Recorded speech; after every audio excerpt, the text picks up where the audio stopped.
We're going to follow up with an amazing speech from Sharon with her speech about racism in society. Did you know that racism can affect mental health? Experiencing racism can lead to anxiety, depression, and other mental health issues. Racism is a terrible and deeply ingrained issue that has afflicted humanity for far too long. Racism is where someone treats another person differently because of their skin colour, or if they speak a different language or have different religious beliefs. Let's take George Floyd as an example. He was accused of having a counterfeit $20 bill at a shop. Police were called, and Derek Chauvin knelt on his back and neck for over 9 minutes, which suffocated him and led to his death. His dying words, "I can't breathe," became the rallying slogan which people were protesting at a Black Lives Matter movement. Can you think of a time you may have experienced or witnessed racism? How did you react in this situation? If you do see it, you should speak up in the moment. Speak to the person targeted one-to-one. Racism profoundly affects society by perpetuating inequality, fostering division, and hindering social progress. Individuals who experience racism may feel isolated or left out within their communities. Imagine waking up every day knowing that the colour of your skin could determine the opportunities available to you, the way you're treated, and even your safety. For many, this is not an imagination, it's their reality.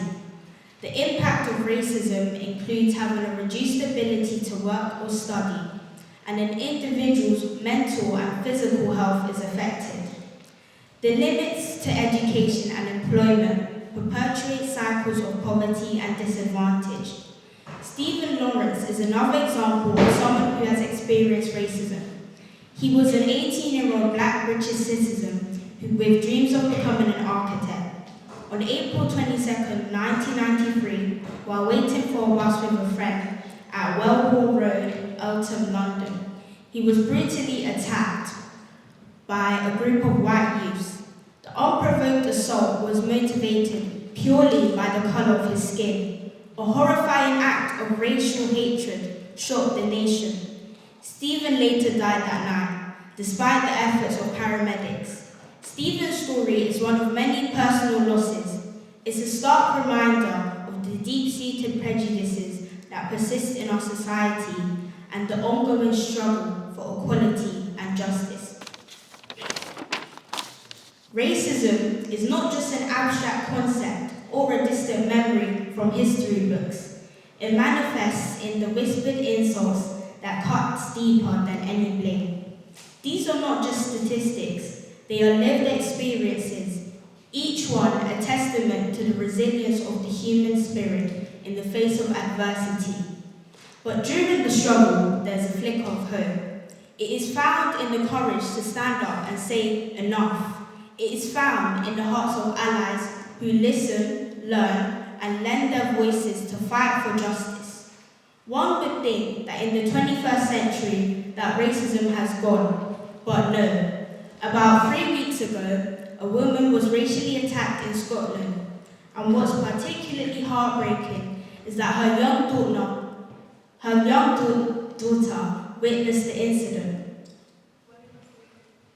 Such acts of violence and racism can have long-lasting effects on both the victims and their families.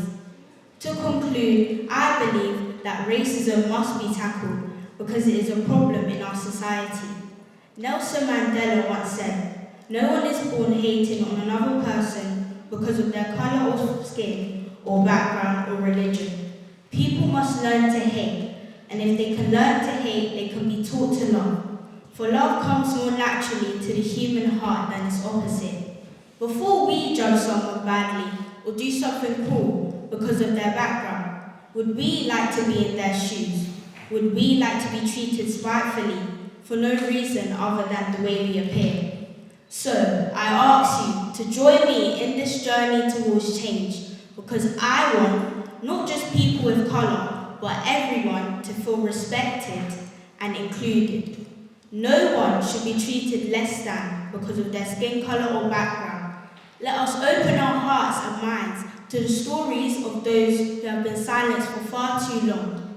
Together, we can build a world where every person is valued for who they are and not be judged by their skin colour.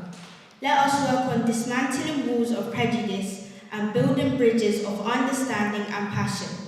Equality is not just a fantasy, but it's a reality for all. And remember, love has no colour.